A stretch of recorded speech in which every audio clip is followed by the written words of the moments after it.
Hello friends, स्वागत है आज के इस नए सेशन में। आज के इस नए सेशन में हम लोग पढ़ेंगे झारखंड से संबंधित इंपॉर्टेंट क्वेश्चन। आप अगर किसी भी कॉम्पिटिटिव एग्जाम की तैयारी कर रहे हैं झारखंड से संबंधित, तो आज की क्लास आपके लिए महत्वपूर्ण होने वाली है। तो चलिए आज की क्लास को शुरू करते हैं।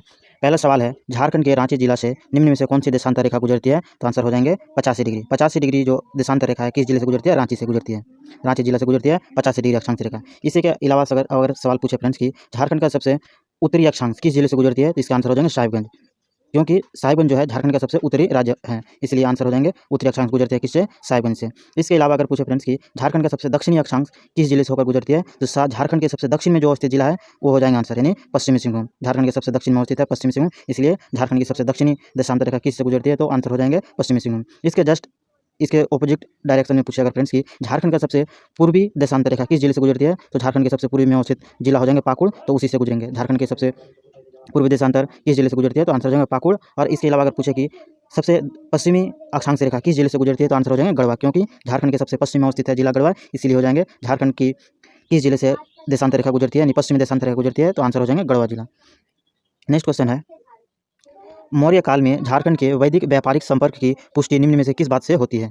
तो यहाँ ऑप्शन 3 दिए गए हैं, ऑप्शन पढ़ते हैं। सिंहभूम में रोमन सम्राटों के सिक्के मिले हैं, चाय बादशाह से इंडो सिथियन सिक्के प्राप्त हुए हैं, या फिर कनिष्क के कुछ सिक्के रांची से प्राप्त हुए हैं। तो इनमें से आपका आंसर हो जाएगा डी, क्योंकि सिंहभूम में रोमन सम्राट के सिक्के मिले थे, ये भी बात यानी व्यापारिक संबंध को दर्शाते हैं। जबकि चाय बादशाह से इंडोनेशिया लिथियन सिक्के प्राप्त हुए थे, ये भी बात सही है, दर्शाते हैं कि व्यापारिक संबंध को दर्शाते हैं। लेकिन कनिष्क के कुछ सिक्के रांची से प्राप्त हुए हैं, ये बातें नहीं दर्शाते हैं, यानी व्यापारिक संबंध को नहीं दर्शाते हैं। नेक्स्ट क्वेश्चन है, झारखंड शब्द का उल्लेख सर्वप्रथम 13वीं सदी के एक त्रामपत्र में मिला। यह त्रामपत्र किसके द्वारा जारी किया गया था? ये जो देख रहे हैं फ्रेंड्स त्रामपत्र, इसी तरह का त्रामपत्र मिला था 13वीं सदी में। इसमें क्या मिला था? झारखंड शब्द का उल्लेख मिला था। तो ये 13वीं सदी में जो प्राप्त हुआ था, तो ये त्रामपत्र किसके द्वारा जारी किया गया था, ये आपको आंसर देना है। तो आपके आंसर हो जाएंगे, किसने जारी किया था? तो नरसिंहदेव प्रथम ने, यानी सॉरी फ्रेंड्स, नरसिंहदेव द्वितीय ने ये जारी किया था। 13वीं सदी का त्रामपत्र किसने जारी किया था? तो नरसिंहदेव द्वितीय ने। इसके अलावा फ्रेंड्स अगर पूछे नरसिंहदेव द्वितीय के अलावा चंद्रगुप्त द्वितीय के बारे में, चंद्रगुप्त द्वितीय ने क्या किया था? इसी के समय में चीन यात्री फाहियान जो है ये झारखंड की यात्रा पर आए थे, यानी कि भारत की यात्रा पर आए थे। किसके समय में फाहियान आए थे? चंद्रगुप्त द्वितीय के समय में आए थे। और फाहियान ने अपने यात्रा वृत्तांत में झारखंड को क्या नाम दिया था? तो कुक्कुटलाड नाम दिया था। ध्यान रखना है फ्रेंड्स, क्या नाम दिया था? कुक्कुटलाड ने। आप अगर फ्रेंड्स हमारी क्लास को ध्यानपूर्वक और देखते हैं और नोट्स बनाते हैं, तो आपके सारे के सारे कॉम्पिटिटिव एग्जाम के लिए कंप्लीट हो जाएंगे, यानी इसी वीडियो से आपके कंप्लीट हो जाएंगे। बस आपको क्लास को ध्यान से और बारीकी से देखना है। नेक्स्ट क्वेश्चन है, किस वंश के शासनकाल में भूमिज स्वराज आंदोलन हुआ था? किस वंश के काल में भूमिज स्वराज आंदोलन हुआ था? तो आपके आंसर हो जाएंगे मान वंश। मान वंश के समय में भूमिज स्वराज आंदोलन हुआ था। मान वंश से रिलेटेड फ्रेंड्स जो है भूमिज स्वराज आंदोलन हुआ था। इनके अलावा फ्रेंड्स अगर पूछे कि भूमिज आंदोलन कब हुआ था, तो आपका आंसर हो जाएंगे भूमिज विद्रोह जो हुआ था 1832 से 33 में हुआ था। भूमिज विद्रोह कब हुआ था? 1832 से 33 ईस्वी में हुआ था। और भूमिज विद्रोह के नेता कौन थे फ्रेंड्स? भूमिज विद्रोह के जो प्रमुख विद्रोही नेता थे वो हो जाएंगे गंगा नारायण। गंगा नारायण के नेतृत्व में भूमिज विद्रोह हुआ था। और जो मान वंश का एरिया था फ्रेंड्स, ये सिंहभूम का इलाका लेकर था। सिंहभूम हो जाएंगे पूर्वी सिंहभूम, पश्चिमी सिंहभूम, ये वाले इलाका लेकर थे मानभूम वंश। नेक्स्ट क्वेश्चन है, खगड़िया राज्य के संस्थापक का नाम क्या था? तो आपके आंसर हो जाएंगे, कौन हो जाएंगे? हंसराज देव ने। खगड़िया राज्य के संस्थापक कौन थे? तो हंसराज देव ने। आपको ध्यान रखना है फ्रेंड्स, किसने किया था खगड़िया राज्य के संस्थापक? तो हो जाएंगे हंसराज देव ने। नेक्स्ट क्वेश्चन है, संथाली स्रोत के अनुसार सिक्के किसके नेतृत्व में हजारीबाग पर 1340 ईस्वी में आक्रमण हुआ था? संथाली स्रोत के अनुसार किसके नेतृत्व में हजारीबाग पर 1340 पर आक्रमण हुआ था? इसके आंसर हो जाएंगे इब्राहिम अली। इब्राहिम अली के समय में ये आंदोलन हुआ था। छज्जू मलिक की बात करें फ्रेंड्स, तो छज्जू मलिक जो थे ये किसके सेनापति थे? ये अलाउद्दीन खिलजी के सेनापति थे। अलाउद्दीन खिलजी जो दिल्ली के शासक रह चुके हैं सल्तनत काल में, उसी के ये छज्जू मलिक जो है थे ये सेनापति थे। इनके अलावा अगर पूछे फ्रेंड्स संथाल विद्रोह कब हुआ था, तो संथाल विद्रोह हो जाएगा 1855 से 56 ईस्वी में संथाल विद्रोह हुआ था। आपको ध्यान रखना है। नेक्स्ट क्वेश्चन है, सरायकेला राज्य की स्थापना निम्न में से किसने किया था? सरायकेला राज्य की स्थापना निम्न में से किसने किया था? तो इसका आंसर हो जाएगा विक्रम सिंह ने। विक्रम सिंह ने सरायकेला राज्य की स्थापना की थी। और सरायकेला राज्य की स्थापना कब की थी फ्रेंड्स? तो 1899 ईस्वी में। किसने की? विक्रम सिंह ने 1899 ईस्वी में अंग्रेजों के द्वारा इसे सरायकेला रियासत के रूप में मान्यता दी। सरायकेला रियासत के रूप में मान्यता दी थी कब? 1899 ईस्वी में। इनके अलावा फ्रेंड्स जो सरायकेला रियासत में कुल कितने गांव शामिल थे? तो सरायकेला रियासत में 10 गांव शामिल थे। कितने गांव शामिल थे? 10 गांव शामिल थे। इनके अलावा जो फ्रेंड्स पूछे अगर विक्रम सिंह किसका उत्तराधिकारी था, तो इसका आंसर हो जाएगा अर्जुन सिंह, यानी अर्जुन सिंह का उत्तराधिकारी था विक्रम सिंह। इसी ने सरायकेला रियासत की स्थापना की। अभी जो वर्तमान में सरायकेला रियासत था, इसे 2000 ईस्वी में यानी झारखंड गठन के बाद इसे राज्य में शामिल कर लिया। तब से ये सरायकेला रियासत नहीं रहा, यानी सरायकेला राज्य बन गया।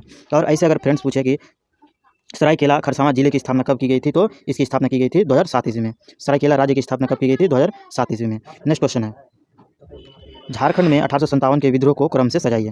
तो आपका आंसर है ऑप्शन है हजारीबाग, रांची, पलामू और सिंहभूम। इसे आपको क्रम से दर्शाना है। तो आपके मन में तो जहन में सवाल जग रहा होगा फ्रेंड्स कि 1857 की क्रांति जो हुआ था देवघर से, यानी इस जिले से हुआ था, देवघर से प्रारंभ हुआ था, देवघर के रोहिणी गांव से। तो यहाँ तो आपके ऑप्शन नहीं दिए हैं, देवघर का रोहिणी गांव, इसे रोहिणी गांव को छोड़कर पकड़ना है। तो सबसे पहले हुआ था रोहिणी गांव में, उसके जस्ट बाद हुआ था हजारीबाग में, उसके जस्ट बाद हुए थे रांची में, रांची के बाद हुए थे सिंहभूम का इलाका में, उसके जस्ट बाद हुए थे तो पलामू में। तो आपको चारों इन पांचों क्रम याद रखना है। सबसे पहले कहाँ हुआ था? रोहिणी गांव देवघर में, उसके बाद हजारीबाग में, उसके बाद रांची में, उसके बाद सिंहभूम में, उसके बाद पलामू में। आपको इस तरह से क्रम से सजाना है। तो देवघर का इलाका छोड़ना है, तो सबसे पहले हो जाएंगे हजारीबाग। तो सबसे हजारीबाग तो तीन ऑप्शन में, तो हजारीबाग, उसके बाद हो जाएंगे रांची, हजारीबाग, रांची, उसके जस्ट बाद हो जाएंगे सिंहभूम, उसके बाद हो जाएंगे पलामू, यानी आपके बी आंसर हो जाएंगे। झारखंड में 1857 के विद्रोह क्रम क्या हो जाएंगे? सबसे पहले हजारीबाग में, रांची में, सिंहभूम में और पलामू में। अगर फ्रेंड्स पूछे कि हजारीबाग में 1857 की क्रांति किस दिन से प्रारंभ हुई थी, तो इसका आंसर हो जाएगा 25 जुलाई। 25 जुलाई से 1857 की क्रांति प्रारंभ हुई थी। कहाँ से? तो हो जाएंगे हजारीबाग से। अगर पूछे फ्रेंड्स कि पलामू में 1857 की क्रांति का विद्रोह का नेतृत्व किसने किया था, इसका आंसर हो जाएंगे नीलांबर और पीतांबर, दोनों भाइयों ने विद्रोह का नेतृत्व किया था। कहाँ से? पलामू से। नेक्स्ट क्वेश्चन है फ्रेंड्स, आपको अगर हमारी कंटेंट और वीडियो पसंद आती है तो वीडियो को शेयर एक दूसरे के बीच जरूर कीजिएगा, और वीडियो पसंद आते हैं तो वीडियो को लाइक जरूर कीजिएगा। नेक्स्ट क्वेश्चन है, दुमका में किसके नेतृत्व में 19 अगस्त 1942 को विशाल जुलूस का आयोजन किया गया था? कहाँ पे? दुमका में। तो आपको क्या कहना है, किसने किया था? तो इनमें से आंसर हो जाएंगे प्रेमा देवी और जमावती देवी ने दुमका में इस विद्रोह का नेतृत्व किया था। कब? 1942 ईस्वी में। 42 ईस्वी में जो प्रारंभ हुए थे भारत छोड़ो आंदोलन 8 अगस्त 1942 को, उसी पर आधारित था। दुमका जिले में जुलूस का आयोजन किया गया था। तो इस जुलूस का आयोजन किसने किया था? तो प्रेमा देवी और जम्मा देवी ने। नेक्स्ट क्वेश्चन है, निम्न में से किस समिति ने झारखंड क्षेत्र विकास परिषद के गठन की सिफारिश की? तो इसके आंसर हो जाएंगे झारखंड विषयक समिति। झारखंड विषयक समिति ने झारखंड क्षेत्र के विकास परिषद के गठन के लिए झारखंड विषयक समिति की गठन की थी। झारखंड विषयक समिति की गठन कब किया गया था फ्रेंड्स? आप हमें कमेंट बॉक्स में जवाब देना है कि झारखंड विषयक समिति का गठन कब किया गया। आप इसे कमेंट बॉक्स पर जरूर जवाब दीजिएगा। उसके बाद अगर पूछे झारखंड पार्टी का गठन कब किया गया था, इसका आंसर हो जाएगा 1950 ईस्वी में। झारखंड पार्टी का गठन कब किया गया था? 1950 ईस्वी में। और झारखंड मुक्ति मोर्चा का गठन किया गया था 1973 ईस्वी में। झारखंड मुक्ति मोर्चा, जिसे अभी जेएमएम कहते हैं, जो झारखंड की पार्टी है, राजकीय पार्टी जेएमएम, उसकी स्थापना की गई थी 1973 ईस्वी में। कब की गई थी? 1973 ईस्वी में। नेक्स्ट क्वेश्चन है, दक्षिण पश्चिम सीमांत एजेंसी के प्रथम एजेंट कौन थे? दक्षिण पश्चिम सीमांत एजेंसी के प्रथम एजेंट कौन थे? तो इसके सही आंसर हो जाएंगे कैप्टन विलिकिंस। कैप्टन विलिकिंस जो थे, ये दक्षिण पश्चिम सीमांत एजेंसी के प्रथम एजेंट थे। अगर बात करें फ्रेंड्स की दक्षिण पश्चिम सीमांत एजेंसी की स्थापना की बात करें, तो इसकी स्थापना कब की गई थी? तो इसकी स्थापना की गई थी 1833 से 34 ईस्वी में। 1833 से 34 ईस्वी में दक्षिण पश्चिम सीमांत एजेंसी की स्थापना की गई थी। और इसकी मुख्यालय की बात करें फ्रेंड्स, तो इसका मुख्यालय जो थे कहाँ थे? तो विलिकिंसनगंज, यानी इसी के नाम से मिलता जुलता जगह है विलिकिंसनगंज। विलिकिंसनगंज में दक्षिण पश्चिम सीमांत एजेंसी का मुख्यालय था। और स्थापना कब की गई थी? 1833 से 34 ईस्वी में। नेक्स्ट क्वेश्चन है, देश के किस समाचार पत्र ने बिरसा आंदोलन को प्रकाशित किया और बिरसा पंथियों के समर्थन में समाचार प्रकाशित किया? इसके सही आंसर हो जाएगा बंगाली भाषा में निकला था समाचार पत्र। बंगाली भाषा में समाचार पत्र ने बिरसा आंदोलन को प्रकाशित किया एवं बिरसा पंथियों के समर्थन में समाचार प्रकाशित किए। तो आंसर हो जाएंगे बंगाली भाषा में।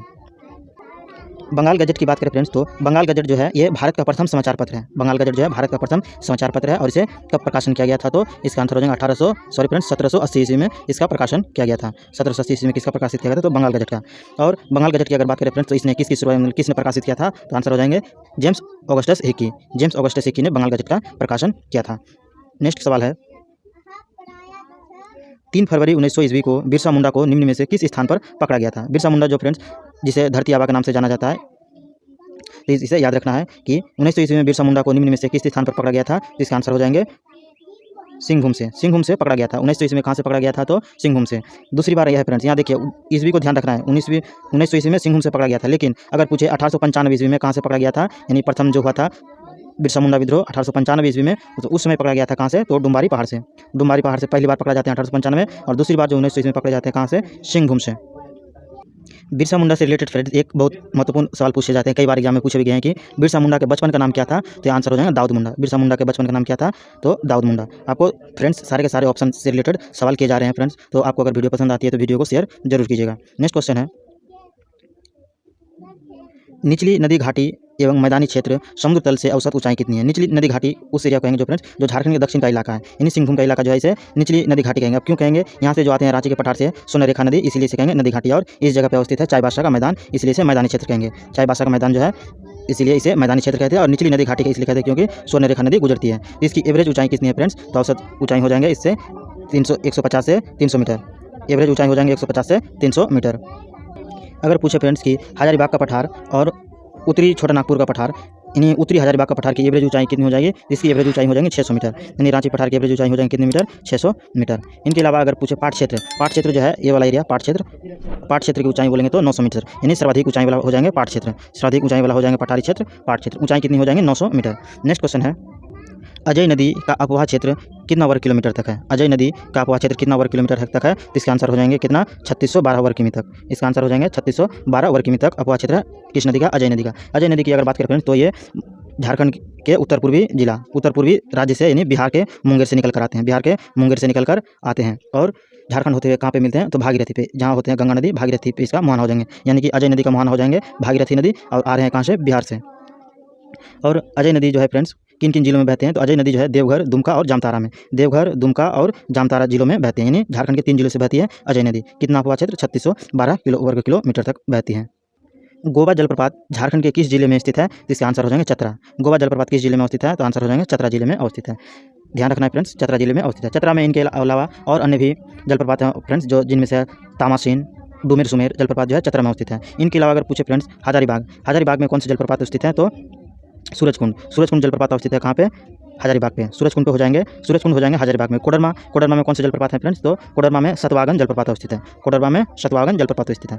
लातेहार की अगर बात करें तो लातेहार हो जाएंगे बूढ़ाघाघ जलप्रपात, जो झारखंड का सबसे ऊंचा जलप्रपात है बूढ़ाघाघ जलप्रपात, ये भी हो जाएंगे कहाँ पे, लातेहार में। तो फ्रेंड्स आप लोग से रिक्वेस्ट है, अगर आप जानते हैं कि बूढ़ाघाघ जलप्रपात की ऊंचाई कितनी है, तो आप हमें कमेंट बॉक्स पर जरूर लिखिएगा। झारखंड के सर्वाधिक ऊंचाई पर अवस्थित जलप्रपात जो है लोगाघाघ जलप्रपात, जिसे बूढ़ाघाघ जलप्रपात भी कहते हैं, इसकी ऊंचाई कितनी आप हमें कमेंट बॉक्स पर जरूर बताइएगा। नेक्स्ट क्वेश्चन है, निम्न में से कौन सा जलवायु प्रदेश झारखंड का सर्वाधिक वर्षा वाला क्षेत्र है। तो इससे जस्ट पहले वाले क्लास में देखा था हमने फ्रेंड्स कि झारखंड का सर्वाधिक वर्षा वाला क्षेत्र हो जाएंगे किस प्रकार का, तो शीत वर्षा का प्रकार जो झारखंड के पश्चिमी इलाका यानी पाट क्षेत्र में पाए जाते थे। शीत वर्षा का प्रकार पाट क्षेत्र में पाए जाते हैं, वही इलाका है सर्वाधिक वर्षा वाला क्षेत्र। ऐसे अगर पूछे कि झारखंड में सर्वाधिक वर्षा किस क्षेत्र में होती है, तो पाट क्षेत्र में। कहाँ पे, पाट क्षेत्र में। और अगर फ्रेंड बात करें कि शीत वर्षा का प्रकार जो है झारखंड में दोनों शाखाओं द्वारा वर्षा होती है, यानी उत्तर पश्चिम शाखाओं द्वारा भी वर्षा होती है। झारखंड में किस जिले द्वारा वर्षा होती है, तो उत्तर पश्चिम शाखा द्वारा भी वर्षा होती है, और दक्षिण पूर्व शाखा द्वारा भी वर्षा होती है। झारखंड में दो दिशा से वर्षा होती है, यानी उत्तर पश्चिम से और दक्षिण पूर्व से भी वर्षा होती है। यानी शीत वर्षा का प्रकार जो है दोनों प्रकार की वर्षा का स्रोत है। नेक्स्ट क्वेश्चन है, झारखंड की कौन सी मिट्टी नीच एवं ग्रेनाइट चट्टानों के अवशेष से बनी है, इसलिए कम उपजाऊ होती है। यानी कि ग्रेनाइट एवं नीच चट्टानों से निर्मित मिट्टी जो है ये कम उपजाऊ है। तो कौन सी मिट्टी हो जाएंगे, इसके आंसर हो जाएंगे लाल मिट्टी। लाल मिट्टी जो है फ्रेंड्स ये कम उपजाऊ है, लाल मिट्टी कम उपजाऊ है। और लाल मिट्टी अगर बात करें फ्रेंड्स, तो झारखंड के सर्वाधिक इलाका में लाल मिट्टी पाए जाते हैं। ये जो आप देख रहे हैं इस तरह से चिन्ह जो बने हुए हैं, ये लाल मिट्टी को दर्शाते हैं। यानी सर्वाधिक एरिया हो जाएंगे झारखंड के लाल मिट्टी का इलाका, जो उपजाऊ की दृष्टि से कम उपजाऊ है, जो झारखंड के अधिकतर इलाकों में पाए जाते हैं। लाल मिट्टी की अगर बात करें फ्रेंड्स, तो लाल मिट्टी का लाल रंग जो है फेरस ऑक्साइड और बॉक्साइड के कारण होते हैं। लाल मिट्टी का लाल रंग किसके कारण होते हैं, फेरस ऑक्साइड और बॉक्साइड के कारण होते हैं। इसके अलावा अगर फ्रेंड्स काली मिट्टी की अगर बात करें, तो काली मिट्टी जो है इसे रेगुर मिट्टी भी कहते हैं। काली मिट्टी का और किस नाम से जाना जाते हैं, रेगुर मिट्टी का नाम से जाने जाते हैं। और काली मिट्टी किसके लिए उपयुक्त होती है, तो कपास के लिए उपयुक्त होती है। नेक्स्ट है लेटराइट मिट्टी। लेटराइट मिट्टी की अगर बात करें तो कंकड़ की अधिकता होती है। लेटराइट मिट्टी में किसकी अधिकता होती है, कंकड़ की अधिकता होती है।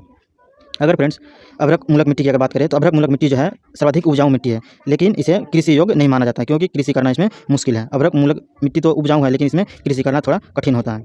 अगर फ्रेंड्स हमारी वीडियो और कंटेंट पसंद आती है, तो वीडियो को शेयर और यूट्यूब चैनल को सब्सक्राइब जरूर कीजिएगा।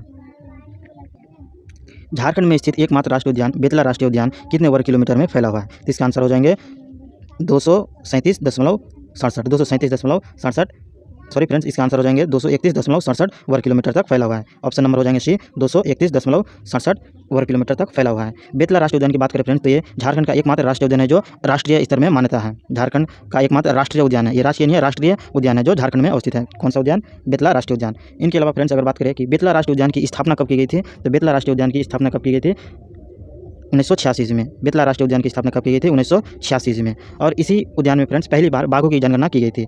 बाघों की जनगणना सबसे पहले किस उद्यान में की गई थी, तो बेतला राष्ट्रीय उद्यान में। और कब की गई थी, तो इसके आंसर हो जाएंगे 1932 में। सन 1932 में पहली बार बाघों की गणना की गई थी, झारखंड से की गई थी। नेक्स्ट क्वेश्चन है, आखिरी प्रश्न है फ्रेंड्स, खाड़िया सामाजिक व्यवस्था के संबंध में निम्न कथनों में से कौन सा कथन सत्य है। खड़िया समाज में विधवा, पूर्ण विवाह एवं तलाक प्रथा को सामाजिक मान्यता प्राप्त है। हाँ, ये बात सही है, जो सामाजिक मान्यता प्राप्त था और पूर्ण विवाह भी मान्यता प्राप्त था। उसके बाद खड़िया गाँव का मुखिया प्रधान कहलाता था। ये बात सही है, खड़िया गाँव का जो मुखिया होता था उसे प्रधान कहा जाता था। नेक्स्ट है, खड़िया जनजाति के जातीय पंचायत को धीरा एवं पंचायत प्रमुख को बंदिया कहा जाता था। ये बात सही है, यानी आपका आंसर हो जाएगा डी। इनमें से सभी सही हैं। झारखंड जनजाति से ये बात को आपको ध्यान रखना है कि खड़िया समाज में पूर्ण विवाह, विधवा का पूर्ण विवाह था, तलाक प्रथा को भी सामाजिक मान्यता प्राप्त था, खड़िया गांव के मुखिया को प्रधान कहलाता था। उसके बाद खड़िया जनजाति जातीय पंचायत को धीरा एवं पंचायत प्रमुख कहा जाता था। अगर फ्रेंड्स आज की ये वीडियो और कंटेंट पसंद आती है तो वीडियो को एक दूसरे के बीच शेयर और वीडियो को लाइक जरूर कीजिएगा। और आप अगर हमारे यूट्यूब चैनल झारखंड स्टडी 99 पे नए हैं तो यूट्यूब चैनल को सब्सक्राइब जरूर कीजिएगा। आपको इसी वीडियो में सारे तरह के कंटेंट दिए जाएंगे जो आपके किसी भी कॉम्पिटिटिव एग्जाम के लिए पूर्ण हो जाएंगे।